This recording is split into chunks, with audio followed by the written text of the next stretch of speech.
Subscribe our YouTube channel and hit the bell icon, and you will get the notification as soon as we upload the amazing videos. And it's 100% free. Floating into the sky via a cluster of balloons is a childhood dream for many kids. But put into real-life circumstances, is it even possible?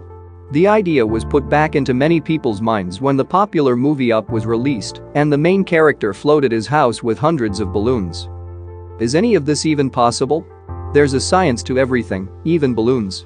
Some of it can be kind of boring. Helium is strong enough to lift 1 gram per liter of helium. So if one balloon has 5 liters of helium, that balloon can lift 5 grams. That's why to hold down a balloon, you can just tie it to pretty much anything, even lightweight objects. Of course, you also have to take into account temperature and pressure, but we'll explain this in assumption that there are no odd circumstances causing fluctuation. How many balloons would it take to float? When it comes to floating yourself, you have a few options. Use thousands of small balloons or hundreds of huge ones. A standard balloon is 11 inches. To lift just 1 pound, you would need 37 balloons and 423 liters of helium. The average human weight is 137 pounds. For that, you would need over 5,000 standard balloons and almost 58,000 liters of helium.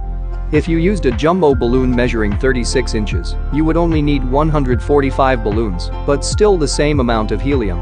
That's a lot of balloon blowing. Even then, that's only to get yourself off the ground.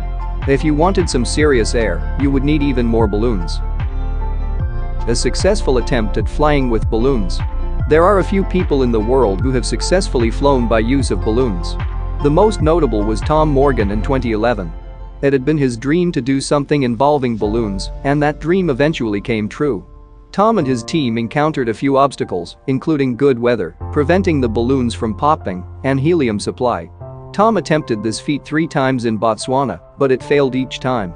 He finally relocated to Johannesburg with the last of his helium supply and tried again. The 4th time was the charm. It took 100 giant balloons and 2 days of blowing them all up. After that, it was all smooth sailing, or floating rather. Upon a successful liftoff, Tom drifted over 15 miles and reached a height of 1.5 miles high. He floated for over 2 hours.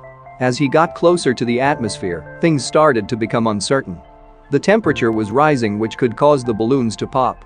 Not only that, but he was drifting quickly into a flight path.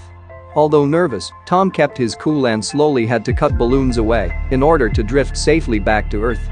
Tom was part of a group called the League of Adventurists who were inspired by his feat and planned to start a competition based on cluster ballooning. Recreating Disney Pixar's Up. A team from National Geographic recreated this iconic scene from Up. In 2011, over the course of 2 weeks, a team created a specially designed lightweight house and floated it with 308-foot-tall balloons. And there were people inside. The house reached 10,000 feet and flew for about an hour. Would you ever attempt to live out this fantasy and fly via balloons? Personally, the furthest I'll ever go is flying in a hot air balloon. Thank you for watching.